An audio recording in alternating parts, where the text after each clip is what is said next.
Quando alguém comete um crime, o que é que acontece a seguir? A coisa é muito mais complexa do que um simples culpado ou inocente. Nesta análise, vamos mergulhar a fundo nas ideias, por vezes controversas, que definem quem é punido, como é punido e, o mais importante de tudo, porquê. Então, qual é o nosso roteiro? Primeiro, vamos às bases, o que é, tecnicamente, um crime. Depois, exploramos o grande debate histórico sobre a responsabilidade. A seguir, vemos como a justiça moderna tem velocidades diferentes. Daí, passamos para uma teoria bem polémica e, para terminar, aplicamos tudo isto a crimes do nosso dia-a-dia. Certo, antes de sequer pensarmos em punição, temos de ter uma resposta bem clara para uma pergunta essencial. É que não basta ser uma coisa má.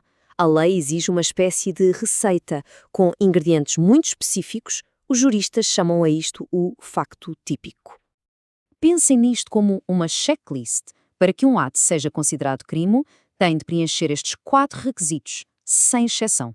Tem de haver uma conduta, um resultado, uma ligação clara entre os dois, e tudo isto tem de estar descrito na lei como crime. Se falhar só um, tecnicamente, não há crime. É uma fórmula mesmo muito rigorosa. Ok, mas definir o crime é só o começo da história. A pergunta seguinte é bem mais complicada. Por que aquela pessoa agiu daquela forma? E é aqui que entramos num dos maiores campos de batalha filosóficos do direito. De um lado, temos a escola clássica. A ideia central aqui é o livre-arbítrio. As pessoas escolhem cometer crimes, são racionais nas suas decisões e, por isso, a punição é uma consequência lógica, uma forma de retribuir o mal feito e restaurar a ordem.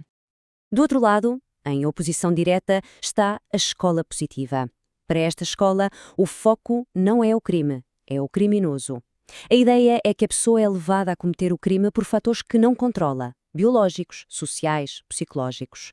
A punição, aqui, não é sobre vingança, mas sim sobre defender a sociedade de um indivíduo considerado perigoso.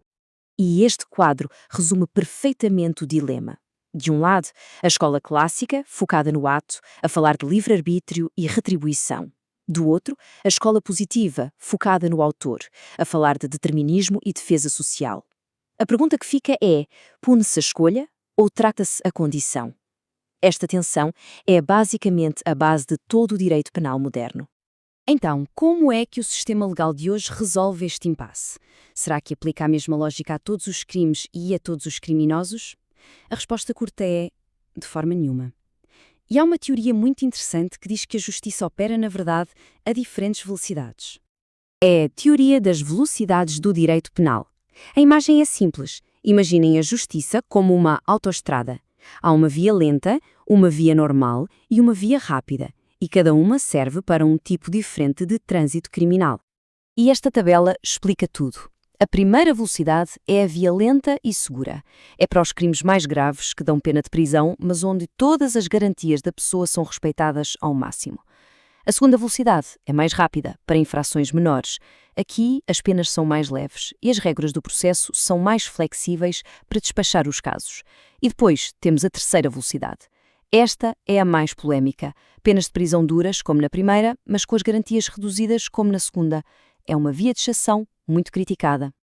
E essa terceira velocidade, essa combinação de penas severas com poucas garantias, leva-nos direitinhos a uma das teorias mais debatidas e controversas do direito penal atual. É o chamado direito penal do inimigo. A premissa é radical e desconfortável. A ideia de que existem certos criminosos que, pela sua conduta, se colocam fora do pacto social e, por isso, não merecem ser tratados com as mesmas garantias que um cidadão comum. Este slide mostra bem o contraste. De um lado, o direito penal do cidadão, que se aplica a quem comete um erro, mas continua a ser parte da comunidade, com todos os seus direitos. Do outro, o direito penal do inimigo, desenhado não para ressocializar, mas para neutralizar uma ameaça. É uma distinção que gera imensa discussão.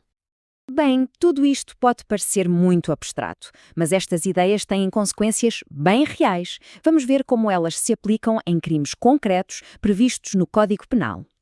Por exemplo, roubo e extorsão. Ambos envolvem violência ou ameaça para obter algo de valor, mas, para a lei, são crimes diferentes. Porquê? A chave está no comportamento da vítima. E a diferença é esta. No roubo, o criminoso não precisa da ajuda da vítima para nada. Ele simplesmente tira o bem. A colaboração é, como diz aqui, dispensável. Já na extorsão, a colaboração da vítima é absolutamente indispensável. O criminoso precisa que a vítima faça alguma coisa. Uma transferência, dar uma senha, assinar um documento. É essa ação forçada da vítima que define a extorsão. Outro exemplo muito forte é o do feminicídio. Não é apenas um homicídio em que a vítima é uma mulher. A lei criou esta categoria por uma razão muito específica. O que a lei reconhece com o feminicídio é o contexto. A motivação do crime está ligada à condição de ser mulher, muitas vezes em cenários de violência doméstica ou de puro desprezo e ódio de género. Ao qualificar o crime desta forma, o sistema de justiça está a dizer que o porquê do crime importa. E muito. Mostra como a lei tem de evoluir para reconhecer problemas sociais graves.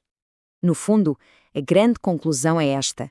Por trás de cada artigo do Código Penal e de cada decisão de um juiz, existe uma longa história de debate.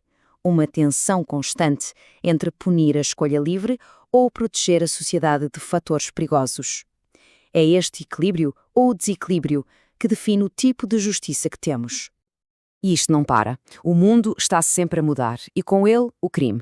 Já se fala em legislar sobre crimes com inteligência artificial, sobre ataques em escolas e a questão que fica no ar é inevitável.